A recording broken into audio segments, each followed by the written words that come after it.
O culto à personalidade de Getúlio Vargas e o autoritarismo no Brasil. Esse nome deixou uma marca profunda no Brasil, onde para muitos ele foi o pai dos pobres e para outros ele representou o auge de um regime autoritário. Regime esse ao qual o culto à personalidade foi usada como ferramenta para consolidar o seu poder absoluto.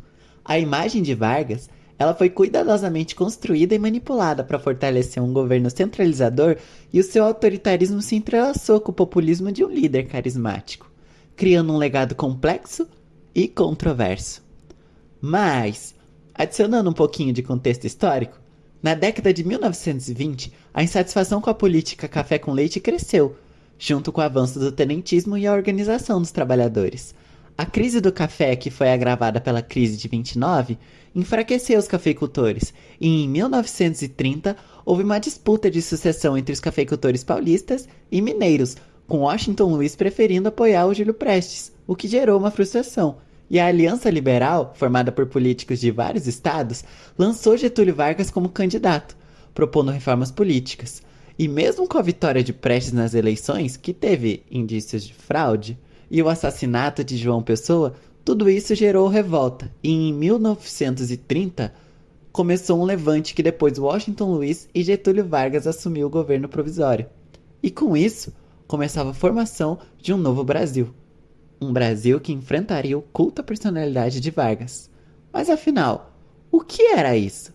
Bom, Vargas não era apenas um presidente.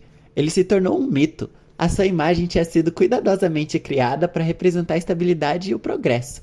Em cada esquina tinha um retrato dele. Ele era mais do que só um governante. Ele era uma figura quase divina, um protetor que defendia os pobres e os trabalhadores. E parte desse encanto relacionado à figura de Vargas é provocado pela imagem construída dele com a maciça propaganda e censura dos meios de comunicação. Mas a gente pode enumerar e descrever os principais meios de promoção dos governos totalitários. A utilização de bodes expiatórios para justificar problemas e desviar o foco dos cidadãos. A onipresença da imagem do governante ou de seu governo nos espaços públicos e a idolatria à figura do líder, que visa passar aquela impressão de que o chefe de Estado é infalível e capaz de administrar o país. Mas, vamos à criação do culto à personalidade de Getúlio Vargas? Bom, ele chegou no poder lá em 1930, onde o Brasil estava vivendo uma crise política e econômica e com uma enorme desconfiança em relação ao sistema político da República Velha.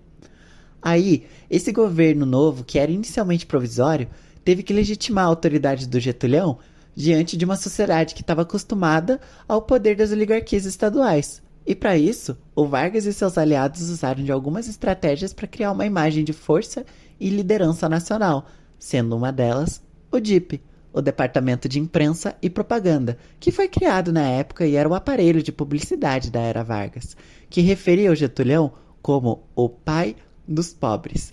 E esse título foi implantando na população brasileira o culto à personalidade do presidente. E falando nesse título, ele era um dos discursos centrais do Vargas, onde ele se apresentava como defensor das classes populares, especialmente os trabalhadores urbanos.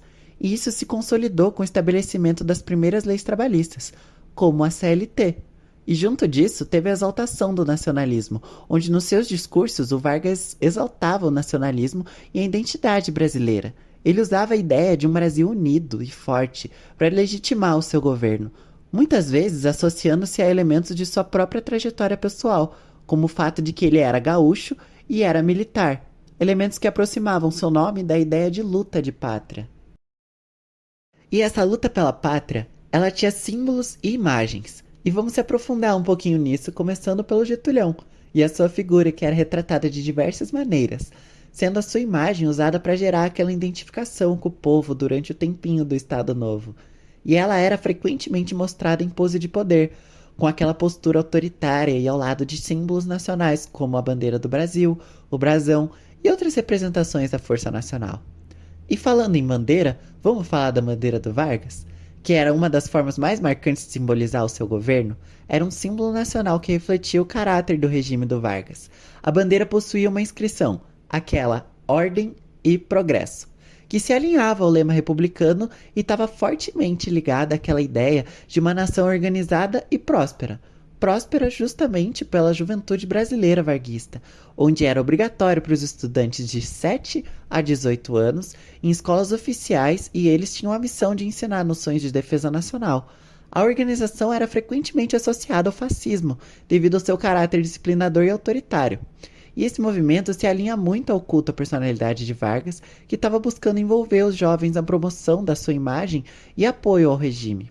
A implementação dessa juventude brasileira variava entre as escolas, mas em geral visava fortalecer a lealdade do governo e ao líder, utilizando a educação e a mobilização juvenil como formas de controle e propaganda política. Propagandas essas que eram muito presentes durante o Estado Novo, já que o Vargas tinha criado uma estrutura excelente para espalhar sua imagem e reforçar aquele culto à personalidade dele, utilizando principalmente o DIP, que utilizava todos aqueles meios disponíveis, como rádio, cinema, cartazes e os jornais. Tudo isso para promover aquela figura do presidente e as suas políticas. Só que o Vargas não parava por aí. Ele também utilizava bastante o rádio, onde ele transmitia aqueles discursos radiofônicos. Tudo isso era para ter aquela forma de se conectar com o povo daquela maneirazinha mais íntima, reforçando aquela sua imagem de liderança nacional e de proximidade com as massas. Outra coisa também muito presente no governo dele eram os monumentos e as homenagens, já que toda essa figura do Vargas, ela era amplamente representada com estátuas e bustos espalhados pelo Brasil. Esses eram símbolos da sua presença física e do seu poder no cenário nacional. E muitos desses monumentos eram construídos em lugares públicos e em praças, reforçando aquela ideia que o Vargas estava em todo lugar. Junto disso, surge aquele conceito de onipresença nas propagandas, que está diretamente ligado à ideia de garantir aquela obediência do povo.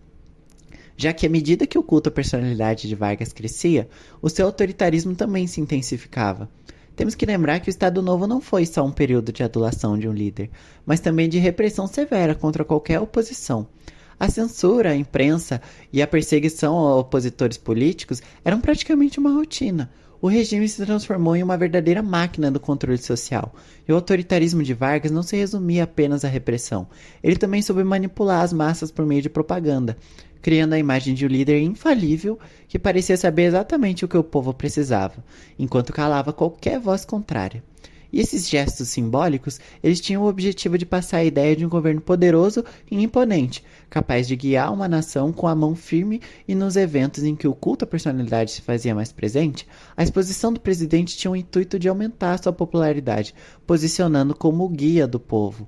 Esse endeusamento do Vargas buscava apresentá-lo como alguém extraordinário, capaz de fazer o que seria impensável para outros líderes. E tudo isso leva ao legado de Vargas e o custo do autoritarismo. Legado esse que é um pouco deturpado, porque embora sim ele tenha implementado avanços significativos como as primeiras leis trabalhistas e a criação do Senai, o seu governo foi marcado por autoritarismo, censura e a repressão a opositores, algo que frequentemente é esquecido, ignorado e minimizado por aqueles que idolatram o tal do pai dos pobres.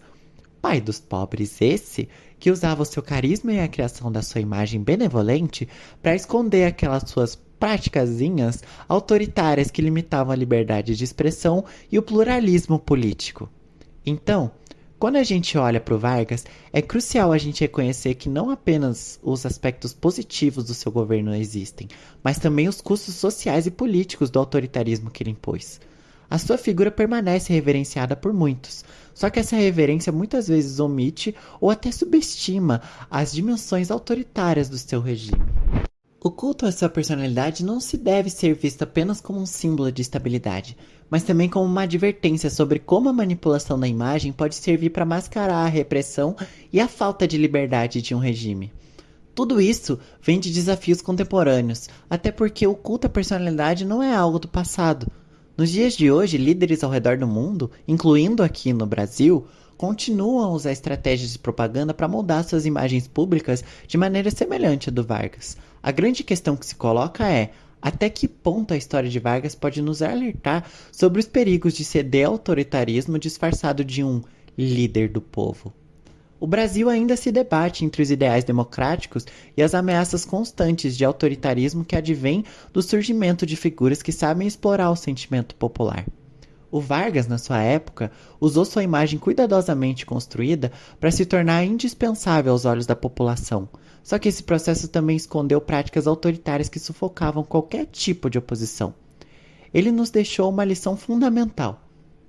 A manipulação da imagem e da emoção das pessoas pode ser uma ferramenta poderosíssima para perpetuar líderes no poder e transformar regimes autoritários em caminhos naturais para o país, sob o disfarce de proteção ao povo. A história de Getúlio Vargas não é apenas a história de um Brasil que se reinventa, mas também a de um Brasil que carrega cicatrizes de um autoritarismo disfarçado de carinho popular.